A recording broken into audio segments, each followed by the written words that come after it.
Vitaj pri počúvaní Lovecastu, cestovateľskom podcaste o miestach, ktoré ťa menia, o ľuďoch, ktorí ťa inšpirujú a o slobode, ktorá nás spája. Lovecast is back. Druhá epizóda, tretí diel, alebo naopak, to je jedno. Action. A tentokrát je to, pojeme na západ, namiesto východu. A je to tripy, ktorý Pali pre vás chystá začiatkom mája, koncom apríla? Koncom apríla, začiatkom mája. Áno, je prvý termín, hej. Je prvý termín. Ešte sú nejaké miesta? Sú. Možno keď ten podcast vidie, už nebudú. Môže byť. A je to, povedz ľuďom, USA, západ. USA, západ. Takže 3 veľké metropoly. Hej, je to také kombo. Dali sme dokopy 3 veľké mesta. Začíname teda v Kalifornii, v San Francisku. Mesto hippies, alebo teda ako mňa to mesto veľmi dostalo, je tam úplne super. A s tým, že sa presúvame vlastne naprieč Kaliforniou, potom pokračujeme do Nevady, Utah a Arizony, čiže je to taký ten dvojtýždňový trip, road trip spoznávania tej krajiny. Čiže to je spojenie mesta, mestského života s tou prírodou. Krajinou. S prírodou, hej. S tou krajinou, lebo tá krajina je brutálna. Akože Amerika má čo ponúkať. Nie sú to len tí ľudia, ktorých keď sa spýtaš, že aké je hlavné mesto Európy a povedia Paríž. Tak... Že ani sa im nečudujeme, že sem necestujú a že to nepoznajú, keďže my, povedzte si úprimne, kto poznáte štáty Ameriky? No podľa mňa sú takí ľudia. A to sú tí Napíšte koment. Napíšte koment. Koľko štátov vieš vymenovať? Ja už som vymenoval 4 vlastne, cez ktoré pôjdeme. Hej. Čiže začíname vlastne v Kalifornii, v San Francisku. Presúvame sa potom cez najobľúbenejší národný park Američanov, alebo celkovo taký najnavštevovanejší národný park v Amerike, to je Yosemite národný park. Hej, tam je taká najznámejšia skala, možno ju poznáš aj ty, že El Capitan. Jasné. Hej, takže, áno? Nie. Ale už som to počul. OK, čiže Yosemite Valley, kde... alebo možno poznáš, vieš čo, je tam jeden veľmi známy Big Fall alebo Yosemite Fall. Super navštevovaný na jar, keď tak dopadne slnko na ten vodopád, že ten vodopád vyzerá, ako by to bola láva alebo oheň, ktorý tečie. Videl si to niekedy? Nie, ale ukážeš mi to. Hej, treba si to pozrieť, akože pozrite si na YouTube, je to celkom také zaujímavé, dajte si, že Yosemite Fall alebo Yosemite Waterfall. A sú tam také tie, že není to AI, je to vyslovene, že naozaj na jar, keď tak dopadá vlastne slnko, tak to vyzerá, ako by láva alebo oheň tiekol dole. No, teraz my, jak sme boli naposledy, sme boli na konci augusta na našom poslednom roadtripe USA a samozrejme, že na konci augusta je nedostatok vody, takže tam človek vlastne nejak vodopád nevidí. Čiže to najlepšie obdobie to zažiť je vyslovene tá jar, hej? Čiže apríl, maj a z toho dôvodu sme to vlastne tak naplánovali, aby človek videl takú tú lush greenery alebo takú tú krásnu vegetáciu a všetko nejak v kvete a príjemné teploty a podobne. Čiže tie 56 stupňové, ktoré tam v Nevade sa to zažiješ aj tak. Aj tak, to tam je, to zažiješ aj to tak. tam je non-stop, hej? To zažiješ aj, no, hej. No nemáš to non-stop, hej, ale tie vysoké teploty tam máš stále, no. Keď takto do Ameriky a plánuješ trip, tak koľko ľudí?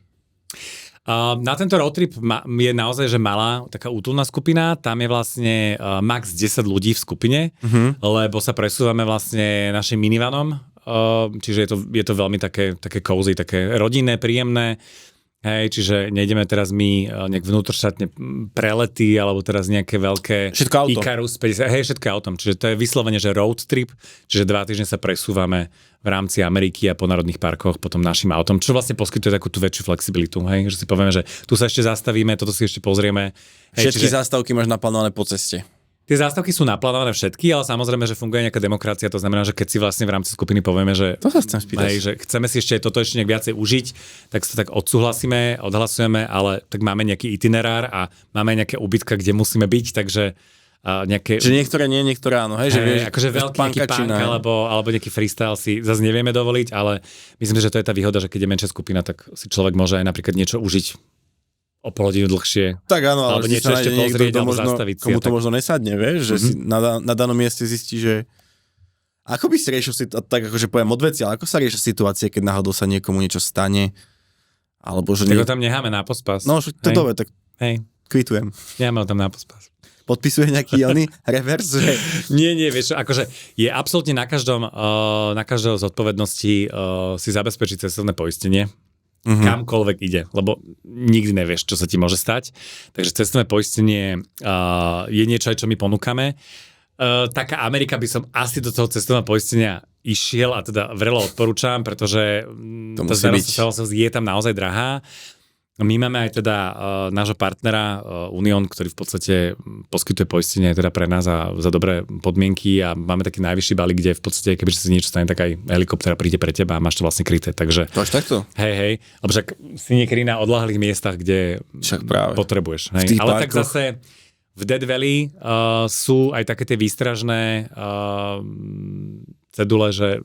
Na vlastné riziko. Na vlastné riziko, že tam pre teba nepríde ani tá helikoptéra, pretože to je vlastne vystavenie už aj toho personálu, tomu riziku. Ale ty sa rozhodol si sa to podstúpiť aj tak. V rámci tripu Dead Valley. Víš, áno, ako tak pozri, každý si musí uvedomiť, že čoho je schopný. Zas myslím si, že presúvanie je jedine to, že treba si povedať, že vydržím sedieť teraz 2-3 hodiny v aute, prípadne dlhšie na tých presunoch, hej. Môj playlist je super, takže ako to si nejak skrátime ten čas. Mne sa páči, ale ako keď vidím, koľko ľudí chodí na tie akcie, tak by som sa bál, že či tam trafíš niekoho. A tak treba sa prispôsobiť ľuďom, ktorí sú v aute. Funguje tam demokracia určite. Áno. Čiže tam sú vlastne jedine nejaké hajky, ktoré si myslím, že v Amerike, než si myslím, to tak je. Ak by sme my dali teraz Tatry do Ameriky, tak aj na Rysy by viedla cesta, kde by sa dostal autom. Čiže tak si treba predstaviť aj tie národné parky, že naozaj tie národné parky sú super zabezpečené, že máš tam toalety, máš tam pitnú vodu všade, máš tam všade tých rangerov, sú tam všade mapy, čiže je to úplne iný zážitok tých národných parkov, ako my to poznáme, že teraz piješ do Polonín a šlapeš, že tam sa naozaj ty vieš až k tej danej veci vyviesť, takže teraz to nejak akože tak idem paušalizovať alebo tak nejak zveličovať, ale v zrejme väčšine to tak je. Hej. Toto by bolo tak pre mňa, lebo ja neznášam turistiku. Ja neznášam chodiť. A keby toto je možnosť, ako môžem vidieť veľa toho, tak je to fakt, že idem hneď. Máš, ale akože máš samé chodenie, samozrejme, však nebudeš len sedieť celý čas, ale chceš si niečo pozrieť. A to všetky veci a to všetko dáte do jedného auta 10 ľudí?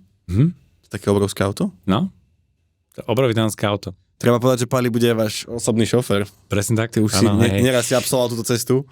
Áno, a je to vlastne o tom, že opäť si pri tom off, čiže ty len vypneš, čiže vlastne zveríš sa, dáš sa do rúk mojej maličkosti, alebo 2-metrovej maličkosti, hej, kde máš všetko naplánované, zabezpečené, odšoferované a ty v podstate tvojou najväčšou úlohou je si to vlastne len užívať celý čas.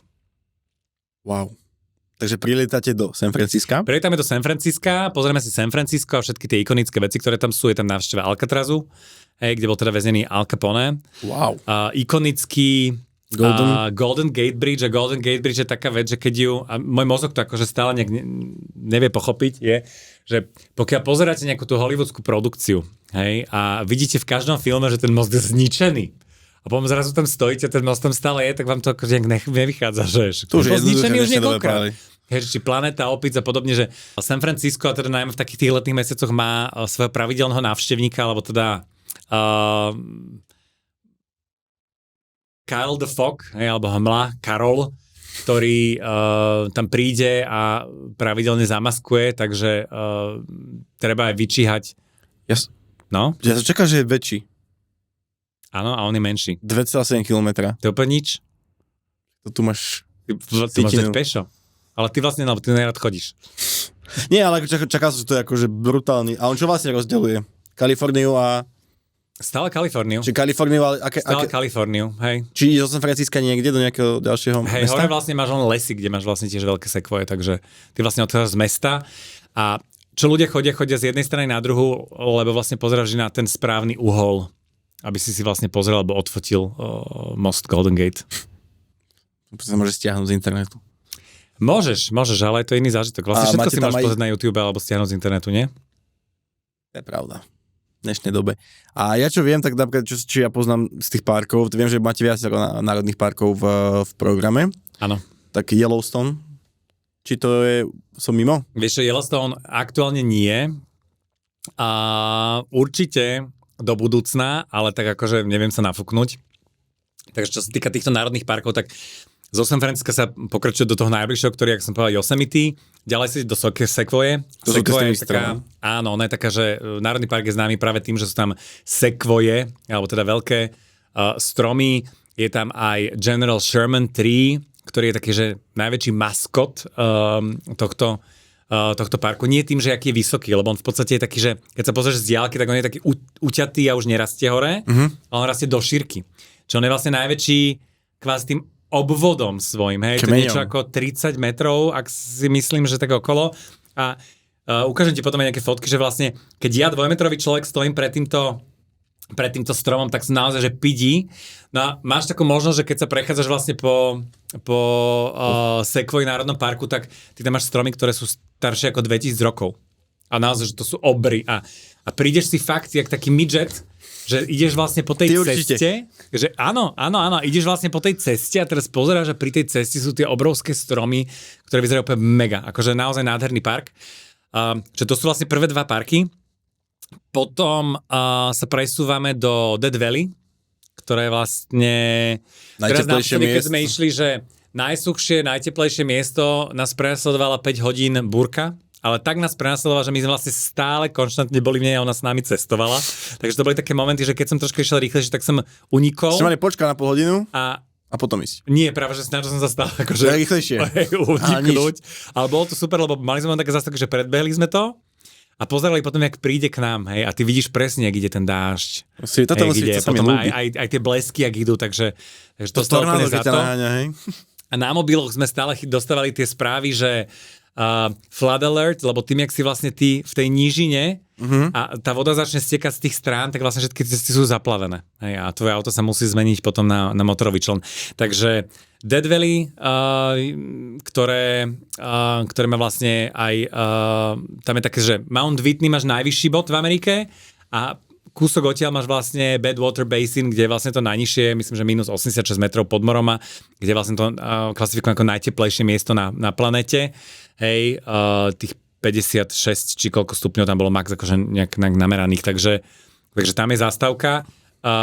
Všade výstrahy, nos so sebou vodu, maj pokrývku na hlave, krémuj sa a podobne, lebo môže odpadnúť, alebo čokoľvek sa ti nejak môže stať, nepríde nejaká pomoc, ale zase vec je tá, že presne v strede Death Valley máš aj takéto visitor center, kde ty ideš donútra, je tam obchod, vieš si kúpiť vodu, je tam klíma vypeckovaná, je tam úplne paráda a majú Wi-Fi, takže... Aká je veľká tá zóna, kde je takéto teplo, alebo kde to už je ako keby celkom priateľné, že máš, ja neviem, 30 stupňov a nie 50, 40? Vieš, v tej Nevade je to dosť teplo, lebo vlastne aj Las Vegas máš stále teplo, takže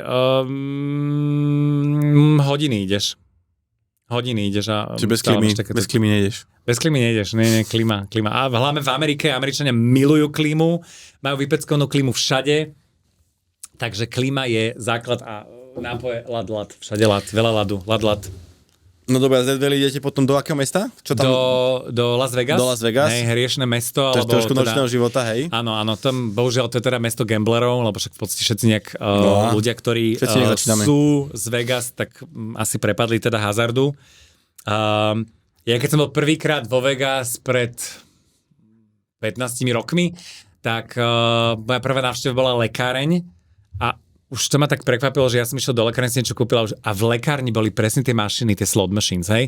Čiže vo Vegas máš ten hazard všade. Všade. A teraz, keď sme boli vlastne v auguste, tak išli sme do Denny's, čo je vlastne taká fast foodovka, taký ten chain, jak McDonald a podobne.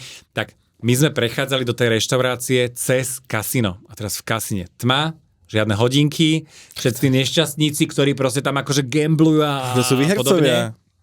Budúci milionári. Takže ďalšia zastávka je teda Las Vegas, ktorá je vlastne taká, že show, hej, zábava, entertainment, kasína a... Tam sa ako dlho zdržíte? Vieš, že sme tam jednu noc, čiže máme také, že po obede hotel, bazén, večer máme show, keď chce ísť niekto, máme tam v programe Sphere, neviem, či poznáš Sphere, tak podľa programu, lebo však stále tam niečo je, teraz naposledy, keď sme boli, tak boli tam Backstreet Boys.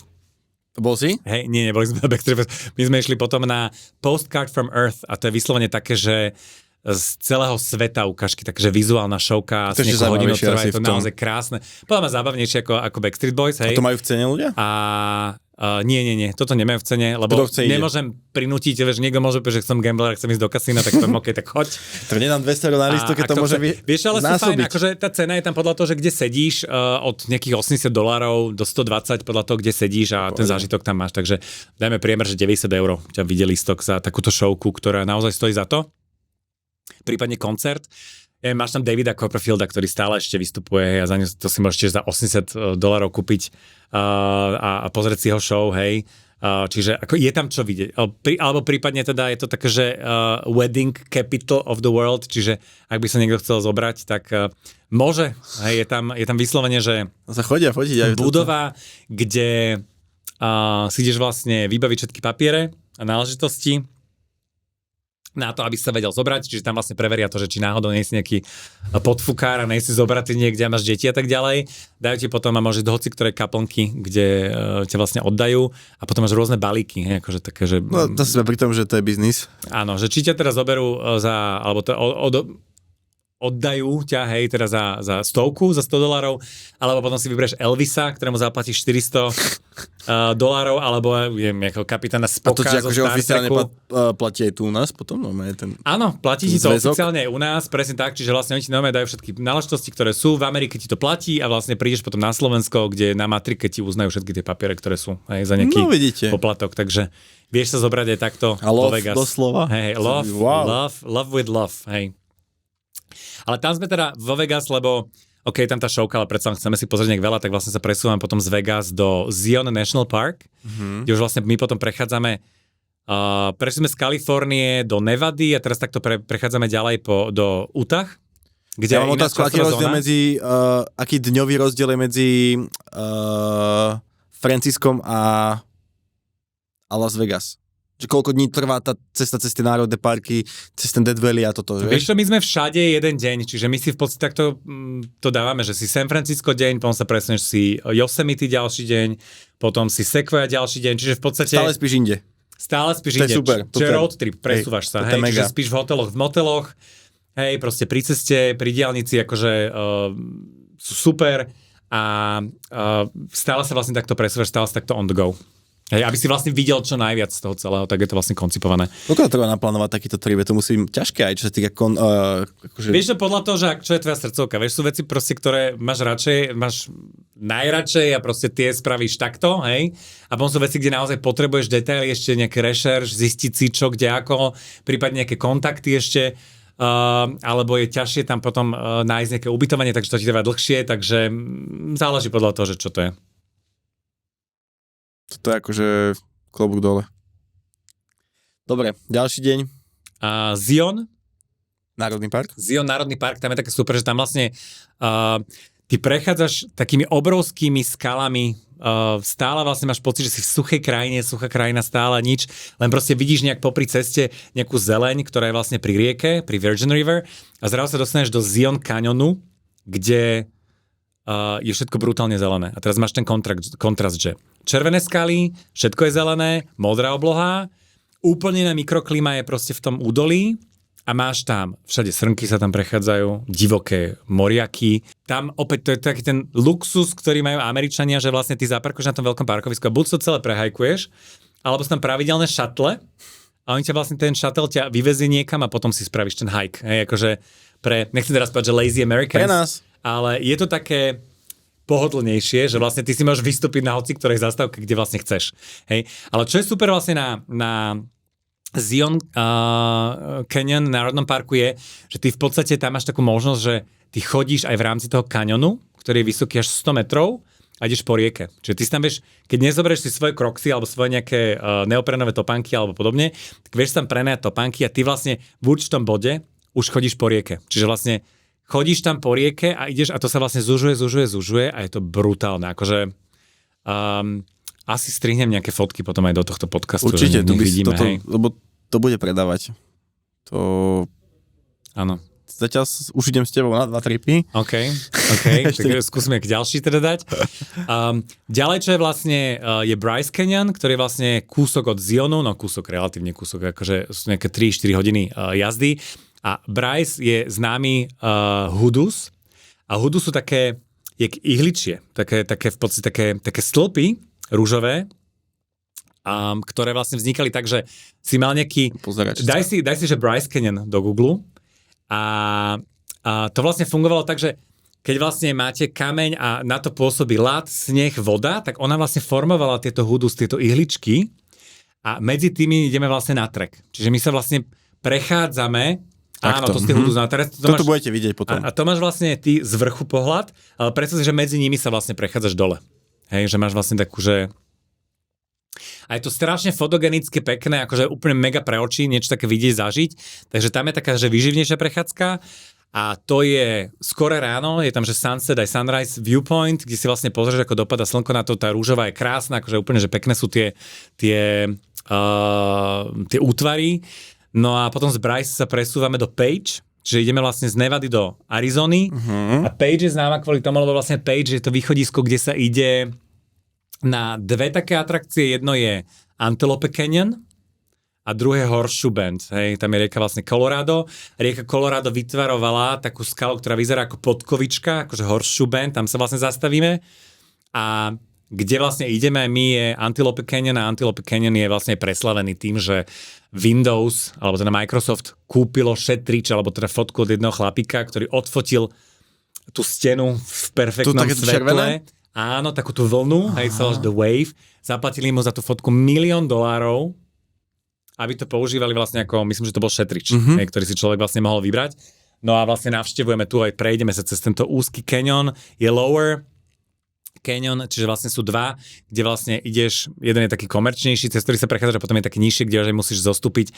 A vždy to vyzerá podľa toho, že počas ktorého obdobia v danom dni si tam, ako dopada svetlo, lebo stále samozrejme ináč to vrhá potom vlastne to svetlo a ináč iné útvary tam potom vidíš a akože je to mega, je to naozaj krásne, len príde mi to troška také výžerníctvo, že to je indiánska rezervácia, hej, čiže to nejak mimo nejakých všelijakých vstupov, samozrejme v rámci lov, je to v rámci vstupu, len pýtajú si nekresťanské peniaze za to, že ty sa vlastne prejdeš cez kaňon, ktorý vytvárala príroda. Hej, že tam vlastne tam sa človek na tom absolútne nejak nepodielal teraz, že by niečo tam vytvoril. Jediné je to, že s tebou ide Indián, ktorý ťa tam odveze, prejde si s tebou ten kaňon, sem tam ti povie, že tam vidíš srdiečko, tam vidíš vlnu, ale akože vyzerá to super, len príde mi to také absurdné, že v podstate na čom ľudia dokážu ryžovať, hej, na tomto.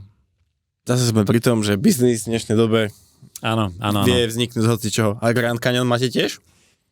Presne z Antelope Canyon sa vlastne presúvame na Grand Canyon. Máš vlastne rôzne miesta, ako si Grand Canyon vieš pozrieť, čiže tí ľudia, ktorí napríklad idú len do Las Vegas, tak vedia ísť helikopterou alebo vlakom, alebo nejaký že one day trip na West Rim, čiže na tú západnú časť a pozrieť sa, ale my ideme na South Rim, ktorá je taká zaujímavejšia, väčšia, kde máš vlastne viacej tých viewpoints, že vlastne celý deň strávime na South Rim Grand Canyon, kde máme nejaké hajky, pozrieme si to a akože je to úplne neskutočné, že čo vôbec nejaká rieka dokázala, a teda nie len rieka, hej, to vlastne všetky tie poveternostné podmienky, ktoré tam sú, dokázali vytvoriť, lebo všetky tie skaly, tie útvary, teraz v podstate tie vyrité v stenách, akože je to mega. Kto by chcel, sú tam pravidelné linky, ktoré vlastne lietajú nad Grand Canyonom, že vie si zobrať nejakú helikopteru, tam tie ceny sú nejakých $200 za nejaký 30-minútový let. Čo to je? Že kto chce, ale akože myslím, že zďaleka stačí si to pozrieť vyslovene, že z toho kraja a takto to nejakým štýlom navnímať, hej?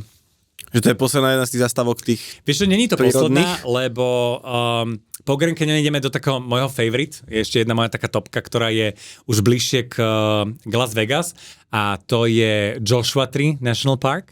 A Joshua Tree National Park je podľa názvu stromov, hej, to sú v podstate také, jak juka to vyzerá, aby som to nazval, že Joshua Tree, ale je to miesto, ktoré mňa dostalo tak, že je tam úplne iná tá flora a fauna, že ty v podstate... Rozdielna oproti tým predošlým všetko, áno, hej? Áno, a ty vlastne prídeš na miesto, kde máš tisícky kaktusov.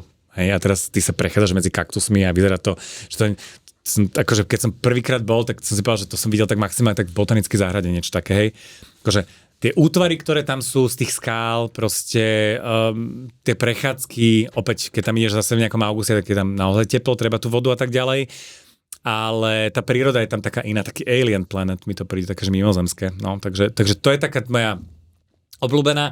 No a potom posledná zastávka, vlastne odtiaľ sa presúvame potom do takej tej top metropoly obľúbenej, troška takej komerčnej, a to je teda Mesto anielov LA, presne tak, kde sú povinné zastávky, samozrejme Hollywood sign, hej, alebo observatory, potom akože ľudia poznajú proste z Hollywoodu.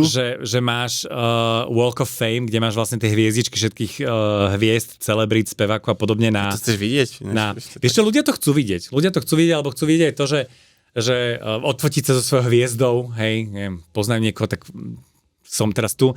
Len čo je taký ten paradox, že veľmi kúsok, alebo teda kúsok od Walk of Fame je 1/4 LA, ktorá je známa tým, že sú tam... Tí posekaní? Áno, tí posekaní. A niekedy tí posekaní sú aj na Walk of Fame, takže teraz naposledy sa mi stalo, že som vlastne išiel po Walk of Fame, že idem hľadať, neviem, hviezdu Davida Hasselhoffa a taký ten jeden posekaný tam v podstate si stiahol gate a teraz tam vypustil svoje exkrementy. Tam takže... to nemajú moc asi už regulované, už im to tam tiež... Vieš, čo majú, myslím, že ten aktuálny prezident toto chce tiež nejakým štýlom regulovať, ale stále platí to, že nachádzaš sa na verejnom priestranstve, chodník a nemôžu ťa odtiaľ nejak vytlačiť, takže, ale tak otázka, že zase čo tam nejak robíš. Zákony. Ale taká topka v LA, čo je pre mňa, je topka aj pre ľudí určite, je Venice Beach, kde v podstate my bývame.